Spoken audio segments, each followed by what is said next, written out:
Dahil nga hindi sumama itong si Billy sa kasal ng kanyang tatay Leon, ay magmumukmuk na lang ito sa bahay. Hindi naman siya papabayaan ng kanyang inang si Hana at sasamahan siya at dito na nga sila makakapagkwentuhan. Kahit nga hirap na hirap magsalita itong si Billy ay masasabi niya pa rin sa kanyang ina kung sino ang bumundol sa kanya nung gabing pupuntahan niya dapat si Christy. At ito'y walang iba nga kundi ang impactang si Shaira. At dahil nga sa natuklasan ni Hana ay agad niyang tatawagan ang kanyang sekretarya upang humingi ng payo dito kung ano ang dapat niyang gawin. Pero sasabihin sa kanya ng kanyang assistant na wag daw siyang magpadalos-dalos sa kanyang kilos, lalo pa nga at maaari siyang mapahama kung sakaling kalabanin niya si Shaira, lalo pa nga't alam nila kung gaano ito ka-impacta. Pero hindi daw hahayaan ni Hana ang sagad sa buto na kasamaan nitong si Shaira. Kaya naman kukunin niya ang kanyang baril at mukhang may gagawin siyang masama kay Shaira. Hindi nga papayag itong si Hana na hindi niya mapaghigantihan ang kanyang anak na si Billy laban dito kay Shaira sa ginawa nito sa kanya. Sa kabilang banda, habang nag-aabang naman sa simbahan itong si Leon ay kakausapin niya si Kausa. Kakamustahin naman ng matanda si Leon kung ano daw nararamdaman nito ngayon, lalo pa nga't wala pa si Christy sa simbahan. At alam nga din daw ni Kausa na malungkot si Leon ngayon dahil hindi umaten ang kanyang anak na si Billy. At pati na rin itong si Hana. Pero pilit naman lalabanan ni Leon ang negatibong nararamdaman niya sa kanyang puso.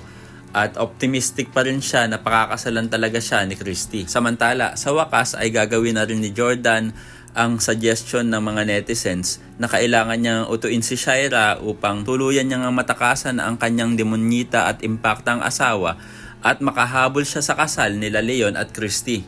Uutuin niya ang kanyang asawa sa pamamagitan ng pagkukunwari na tanggap niya na ang kanyang sitwasyon at tanggap niya na din na asawa niya talaga si Shaira at dapat niya itong mahalin. At sila daw talaga ang tinadhana ng universe para sa isa't isa. Kitang-kita naman sa mga mata ni Shaira na gustong-gusto niya ang mga naririnig niya sa kanyang asawa.